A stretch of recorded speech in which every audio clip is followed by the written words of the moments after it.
warahmatullahi wabarakatuh. Perkenalkan, nama saya Lestari Juliana selaku pewawancara dari kelompok 3 untuk tugas akhir mata kuliah Harmonisasi Sains dan Agama.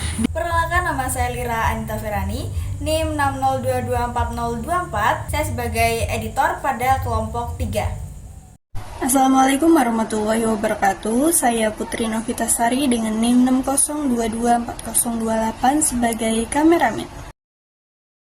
Nama panjang mbaknya siapa? Hasna Koreana. Oh, baik.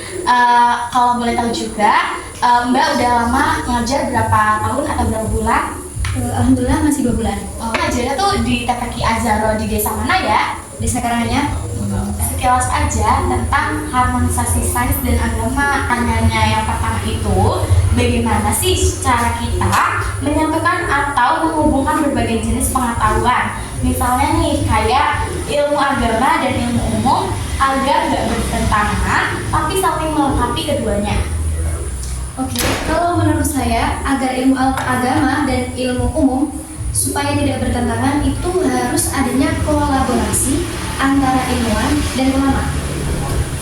Contoh, seperti kalau misal dalam pesantren-pesantren itu mampu menghadirkan adanya ilmuwan untuk bisa hadir ke pesantren dan langsung memberikan edukasi terhadap para santri. Seperti itu. Jadi kan kalau misalkan ilmuwannya sudah melakukan edukasi atau pembelajaran di pesantren itu, maka para santri bisa mengetahui bagaimana cara kita belajar dunia luar, belajar ilmu umum seperti itu. Terus di samping hal itu, kita juga bisa mengadakan adanya kesetaraan kurikulum atau kurikulum yang maju.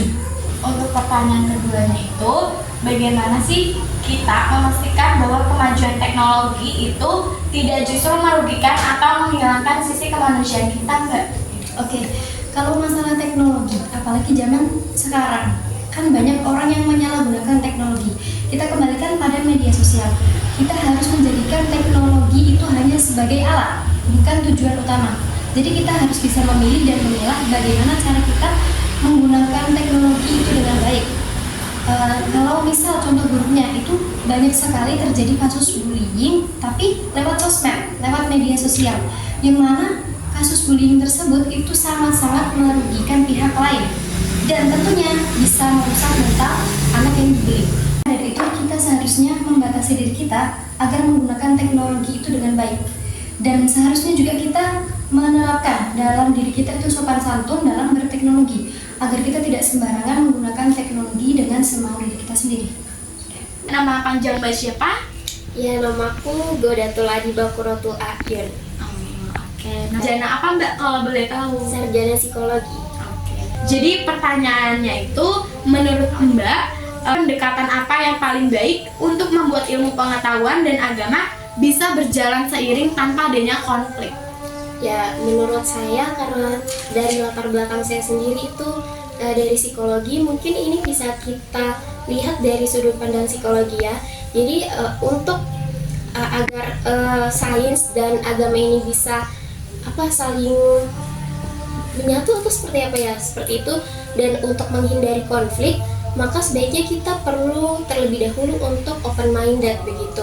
Jadi berpikiran terbuka bahwa memang sains dengan agama ini memang dua hal yang berbeda, tetapi kita perlu untuk terbuka bahwa dengan perbedaan itu kita bisa tetap bersatu seperti itu. Kemudian juga kita perlu untuk menghindari konflik. Kan ada tuh orang yang menganggap itu bertentangan seperti itu. Tapi balik lagi bahwa kita perlu untuk saling empati, toleransi, bahwa setiap agama dan ilmu sains itu bisa untuk disatukan seperti itu. Terus pertanyaan selanjutnya nih ya mbak, jadi apa yang bisa kita lakukan nih mbak secara bersama di lingkungan masyarakat untuk menciptakan suasana yang damai, toleran, dan saling menghargai perbedaan? Ya, menurut saya untuk saling menghargai supaya kita bisa tentram, damai, yang pertama itu adanya interaksi. Interaksi ini bisa antara individu atau kelompok atau yang kayak komunitas, organisasi seperti itu. Dengan menjalin interaksi yang baik itu akan menghasilkan juga kehidupan dan komunikasi yang baik pula. Kemudian kita perlu untuk bijak dalam melakukan komunikasi. Nah, sekarang itu kan sudah eranya penggunaan sosial media, penggunaan ya pokoknya internet begitu, untuk bisa saling komunikasi dan bisa menjadi damai, tentram. Maka ketika kita berkomunikasi itu perlu untuk bijak, tidak menyebarkan kebencian atau hoax, dan perlu untuk memilah-milah kata sebelum menyampaikannya itu di sosial media. Karena kalau misal kita sudah menyampaikan itu di sosial media, itu sudah menjadi ranah publik secara umum yang sangat bisa menimbulkan konflik seperti itu, sehingga akan sangat baik apabila kita bijak dalam menggunakan sosial media tersebut, sehingga bisa mencapai yang diinginkan, yaitu kehidupan yang tentram, damai, apalagi di era digital saat ini. Oke, keren banget Mbak jawabannya. Ih, aku suka banget dengerinnya. Makasih banyak ya Mbak.